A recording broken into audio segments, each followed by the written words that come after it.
Vous écoutez ou vous regardez On Air Radio, n'hésitez pas à vous abonner également à notre chaîne YouTube. SOS Médecins France et SOS Médecins Beauvais sont partenaires sur ce podcast La Santé en Forme, qui porte bien son nom puisqu'on va parler de la santé avec notre docteur préféré, Docteur Florent. Docteur Florent, bonjour, comment ça va? Bonjour, je vais très bien, merci et bonjour à tous nos auditeurs. Première question, alors cette expérience Interville, dis-moi tout Florent.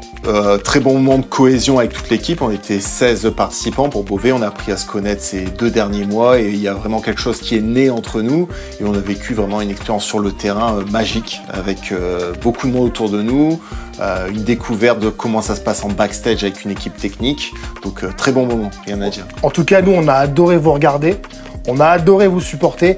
Pareil, ambiance magnifique. Et voir Beauvais été, c'est toujours un plaisir mine de rien. C'était très chouette. La cystite aiguë, l'infection urinaire, ou comme on dit chez les scientifiques, le pipi qui pique. Voilà, alors plus souvent on utilise le cystite aigu que le pipi qui pique, mais c'est exactement ça, je suis d'accord, c'est un problème de santé très fréquent, souvent bénin, mais qui est très inconfortable, donc c'est important de bien le comprendre pour bien le traiter.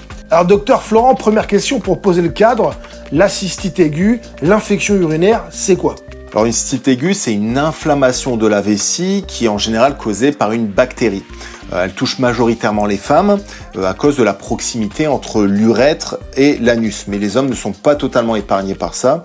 Et c'est ce qu'on appelle une infection urinaire basse. À ne pas confondre avec des infections plus graves, les infections urinaires hautes qui touchent cette fois-ci les reins.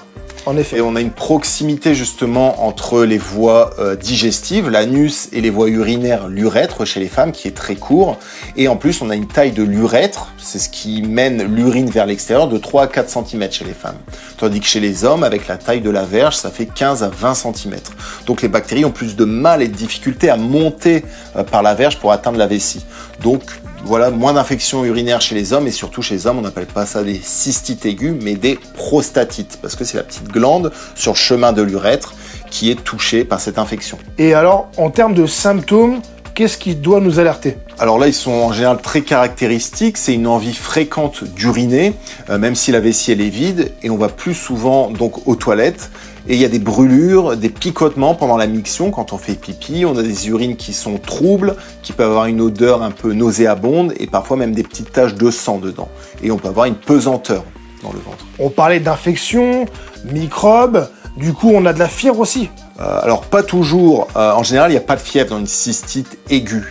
S'il y en a, ou si la douleur monte vers les reins, justement dans le bas du dos, ça peut être plus grave, ça peut être l'urgence médicale qu'on appelle la pyélonéphrite, une inflammation et une infection du rein. Et là, c'est grave, il faut consulter immédiatement.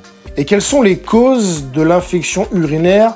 Comment on l'attrape? Alors la bactérie la plus souvent en cause, c'est Escherichia coli, c'est la bactérie qui est présente dans les voies digestives et comme on disait, va passer dans les voies urinaires. Alors elle remonte par l'urètre vers la vessie et ça peut être favorisé aussi par les rapports sexuels, la déshydratation, la ménopause ou une mauvaise hygiène, tout ça, ça peut favoriser les infections. Alors parlons diagnostic, comment on arrive à savoir qu'on a une infection urinaire? Est-ce qu'il y a des examens à faire? Alors systématiquement, on va faire un examen clinique, palper la vessie, voir s'il n'y a pas de température, voir si le cœur n'est pas accéléré, mais sinon on pose le diagnostic cliniquement, voir ce qu'on appelle un ECBU, c'est le fameux pipi dans le pot que le labo va analyser et on va voir dedans quelle est la bactérie en cause et surtout l'antibiotique le plus sensible à cette infection. Et alors comment ça se soigne? Alors on prescrit en général un antibiotique de courte durée. Maintenant, il y a même des antibiotiques qui se prennent en prise unique, donc c'est très confortable et c'est efficace. Et plus on traite tôt, plus c'est efficace. Et il faut surtout boire beaucoup d'eau. Et alors au quotidien, j'imagine qu'il y a des choses, des gestes simples à faire. Alors justement, on parlait de l'hydratation, c'est 2 litres d'eau par jour. Pour les femmes, il faut bien s'essuyer d'avant en arrière pour éviter que les bactéries digestives ne remontent vers les parties urinaires. Et surtout ne pas se retenir trop longtemps quand on a envie d'uriner et surtout aussi éviter les produits agressifs pour la flore vaginale avec les toilettes intimes. La flore intime justement elle s'équilibre. Et dans tout ça, docteur Florent, je suis sûr que tu as des idées à démonter. Alors oui, il y en a plusieurs qui ont été notées ces derniers temps. Les patients nous demandent souvent, est-ce que c'est parce que j'ai pris froid que j'ai une infection urinaire? Mais non, il n'y a pas de lien entre la température extérieure et justement les infections. Est-ce qu'il faut boire du jus de canneberge aussi? Alors c'est les fameux jus de cranberry. C'est ça. Alors dedans, en effet, il y a des cyanidines, c'est une petite substance qui empêche l'adhésion des bactéries à la vessie. Mais c'est une réduction modérée pour les infections urinaires. Donc c'est pas un traitement, mais une prévention complémentaire. Et on nous demande souvent si c'est grave dès le début. Alors non, si c'est traité tôt avec le bon antibiotique, ce n'est pas grave, mais il faut faire attention parce que ça peut s'aggraver rapidement et arriver une pyélonéphrite aiguë en effet. Et alors pour terminer, un mot pour nos auditeurs et auditrices? Alors la cystite aiguë en général c'est désagréable et douloureux, mais c'est peu grave si c'est pris en charge rapidement. Il faut surtout boire, uriner et écouter son corps. Docteur Florent, merci pour toutes ces précisions sur la cystite aiguë, l'infection urinaire. Prenez soin de vous et de votre vessie, c'est super important. Et à bientôt pour un nouvel épisode.